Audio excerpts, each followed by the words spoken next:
গুৰুত্বপূৰ্ণ খবৰ বাংলাদেশৰ উদাহৰণ দি আজি মুখ্যমন্ত্ৰীগৰাকীয়ে বৃহৎ মন্তব্য কৰা পৰিলক্ষিত হৈছে। বাংলাদেশৰ অন্তৰ্বৰ্তীকালীন চৰকাৰ গঠনৰ পাছতেই উদ্বিগ্ন হৈ পৰিছিল যিহেতু চৰকাৰ, আৰু আজি মুখ্যমন্ত্ৰীগৰাকীৰ তৰফৰ পৰা বৃহৎ মন্তব্য কৰা হৈছে। অসমৰ হিন্দুসকলক একত্ৰিত হৈ থাকিবৰ বাবে আহ্বান জনাইছে মুখ্যমন্ত্ৰীয়ে। যদিহে একত্ৰিত হৈ নাথাকে অসমৰ হিন্দুসকল, অসমীয়াসকল, তেন্তে বাংলাদেশৰ দৰে পৰিস্থিতিৰ, বাংলাদেশৰ দৰে অনুৰূপ পৰিস্থিতিৰ সৃষ্টি হ'ব অসমত। মুখ্যমন্ত্ৰীগৰাকীয়ে আজি বাংলাদেশৰ উদাহৰণ দি অসমৰ হিন্দুসকলক কি বৃহৎ মন্তব্য কৰিছে এই মুহূৰ্তত জনোৱাৰ চেষ্টা কৰিম। ব্ৰেকিং নিউজ, অসমীয়া একত্ৰিত নহ'লে বাংলাদেশৰ দৰে পৰিস্থিতি হ'ব অসমত। মুখ্যমন্ত্ৰীৰ তৰফৰ পৰা আজি বৃহৎ মন্তব্য কৰা হৈছে। অসমৰ বহু জিলাত এতিয়া সংখ্যালঘু হৈ পৰিছে হিন্দু সংখ্যালঘু হৈ পৰিছে বুলি মন্তব্য কৰিছে। বৰ্তমান চৰকাৰক একাংশই ভয় কৰাৰ কাৰণে অসমত সুৰক্ষিত হৈ আছে হিন্দু। আইন চৰকাৰৰ কাৰণেহে বৰ্তমান অসমৰ মুছলমান সংখ্যাগৰিষ্ঠ জিলাত হিন্দু সুৰক্ষিত। অসমীয়া লোকে একেলগে নাথাকিলে অসমত বাংলাদেশৰ দৰে অনুৰূপ পৰিৱেশৰ সৃষ্টি হ'ব বুলি মন্তব্য কৰিছে মুখ্যমন্ত্ৰী ডক্টৰ হিমন্ত বিশ্ব শৰ্মাই। অসমীয়া হিন্দু একত্ৰিত নহ'লে চৰকাৰ বেছিদিন বিশেষ সম্প্ৰদায়ে ধৰি ৰাখিব নোৱাৰিব। অসমৰ ল'ৰা ছোৱালীক অসমৰ সংস্কৃতিৰ প্ৰতি আকৰ্ষিত কৰিব লাগিব, এই মন্তব্য কৰিছে হিমন্ত বিশ্ব শৰ্মাই। বাংলাদেশৰ উদাহৰণ দি অসমীয়াক সতৰ্কবাণী মুখ্যমন্ত্ৰী ডক্টৰ হিমন্ত বিশ্ব শৰ্মা। আৰু সকলো অসমীয়া হিন্দুক একত্ৰিত হৈ থকাৰ আহ্বান জনাইছে মুখ্যমন্ত্ৰীগৰাকীয়ে।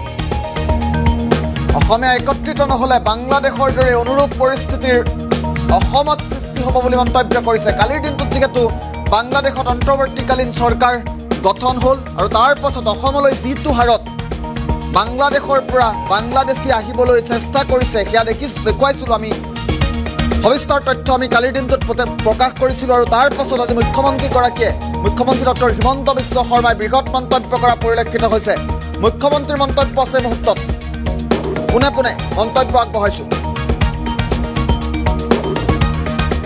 এটা নিজৰ সংসক আজি বাংলাদেশত 8% হিন্দু আছে। তেনেকৈ অসমৰো বহুত জিলা আছে য'ত হিন্দুৰ সংখ্যা একেবাৰে কম। সেই জিলাসমূহত আজি আমাৰ মানুহখিনি অকণমান বাচি আছে এইটো কাৰণে যে এতিয়াও চৰকাৰখনৰ প্ৰতি ভয় বা এটা আইনৰ প্ৰতি তেওঁলোকৰ ভয় আছে। অসমীয়া মানুহে যদি একেলগে নাথাকে বা যিখিনি মানুহে এটা নিজৰ সংস্কৃতিক বিশ্বাস কৰে তেওঁলোক একেলগে নাথাকে, তেতিয়াহ'লে অসমৰো পৰিৱেশ আমি কিমান দিন ধৰি ৰাখিব পাৰিম সি আমাৰ বাবে চিন্তাৰ বিষয়। সেইকাৰণে মই সকলোকে আহ্বান জনাইছোঁ যে যাতে আমাৰ ল'ৰা ছোৱালীক আমি সত্ৰ সংস্কৃতিৰ প্ৰতি এটা নিষ্ঠাবান যুৱক হিচাপে গঢ়ি তুলিব পাৰোঁ, আৰু বিপদৰ সময়টো যাতে জাতিটোৱে একতাৰ মাজত থাকিব পাৰে। আজি বাংলাদেশত 8% হিন্দু আছে। তেনেকৈ অসমৰো বহুত জিলা আছে য'ত হিন্দুৰ সংখ্যা একেবাৰে কম। সেই জিলাসমূহত আজি আমাৰ মানুহখিনি অকণমান বাচি আছে এইটো কাৰণে যে এতিয়াও চৰকাৰখনৰ প্ৰতি ভয় বা এটা আইনৰ প্ৰতি তেওঁলোকৰ ভয় আছে।